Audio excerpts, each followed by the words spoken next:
As anti-Israel protests continue to spread to cities and college campuses across the country, my next guest says the unrest is not always spontaneous or organic, but cultivated by some potentially dangerous groups, as individuals and organizations with past ties to Hamas charities provide training, talking points, and financial support to the protesters. Jonathan Schanzer is a former terrorism finance analyst at the Treasury Department. He's now Senior Vice President for Research at the Foundation for Defense of Democracies. Welcome. Good to have you here. Let me ask you first, though, about some of the current policy dispute over an arms embargo for Israel. Do you think that's going to deter the Israeli government from moving into Rafah? Well, from what we can tell, on Friday, the Israelis were actually widening their operation in Rafah, which actually was a surprise to me. But I think the Israelis are basically trying to send a message of defiance right now that a U.S. embargo, an embargo imposed by the president, will not stop them in their goal of destroying Hamas after the 10/7 attack. So for now, the Israelis look undeterred. All right, let's turn to the main subject here, your research into who's behind some of these protests. In particular, I want to ask you about the group Students for Justice in Palestine, which seems to be on a lot of college campuses and is really providing a lot of the network infrastructure, if you will. Tell us about this group and where does it get its money from? Sure. Well, SJP is by far the most ubiquitous group out there in the campus space. They have about 200 chapters across the country. And it's interesting when you go back and look at who they are. They were actually founded, the first chapter was founded by a guy named Hatem Bazian. He created the first chapter on Berkeley's campus in the late 1990s, early 2000s. Bazian today is the founder and chairman of an organization called AMP. American Muslims for Palestine. That's based here in Falls Church, Virginia. And this is a group that we can now see on campus in multiple places.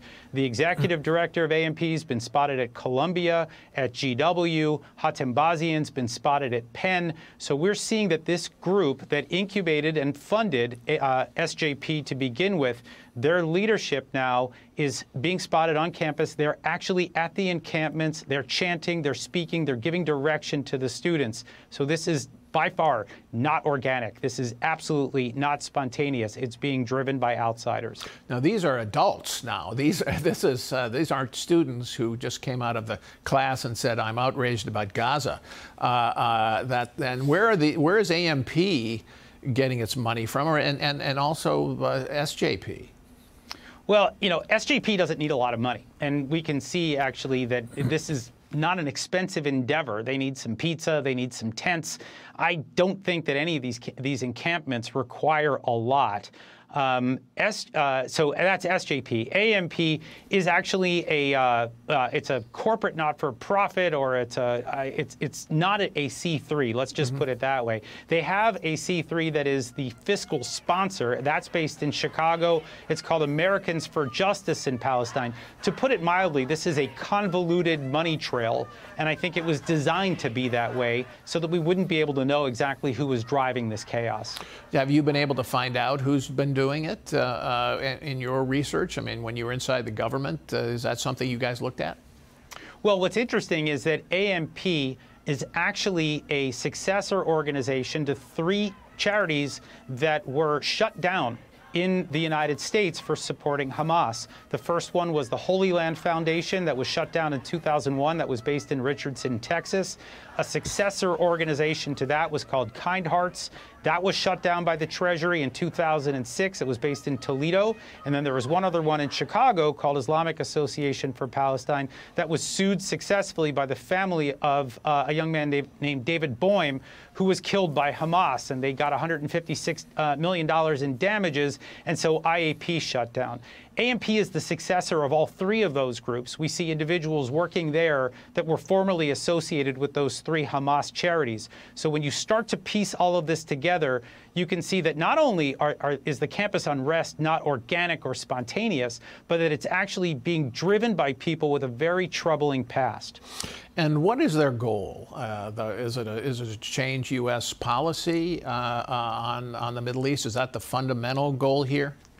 I think that, I think at its most basic level, we can say that they're trying to raise consciousness about the Palestinian cause. I think they're actually also trying to lend some credence to Hamas itself.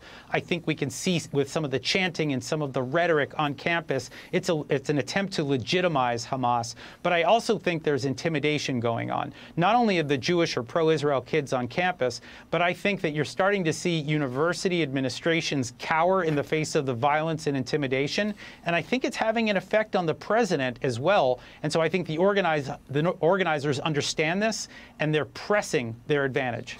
Now, some people listening to this might say, well, wait a minute, isn't this sort of guilt by association by throwing in Hamas here? Because these students are really concerned about the civilians of Gaza, and it's unfair to link them to Hamas. What's your reaction to that?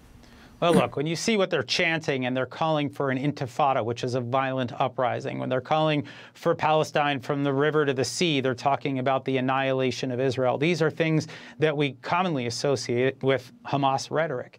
And so, and then when you start to piece together who's helping to drive the protests and who's, providing some of that guidance behind the scenes, you begin to see just a much more troubling picture. We obviously can't see all of it, but there are fact patterns here that I think at this point are just impossible to ignore. Jonathan Schanzer, thanks so much for coming in. Appreciate it.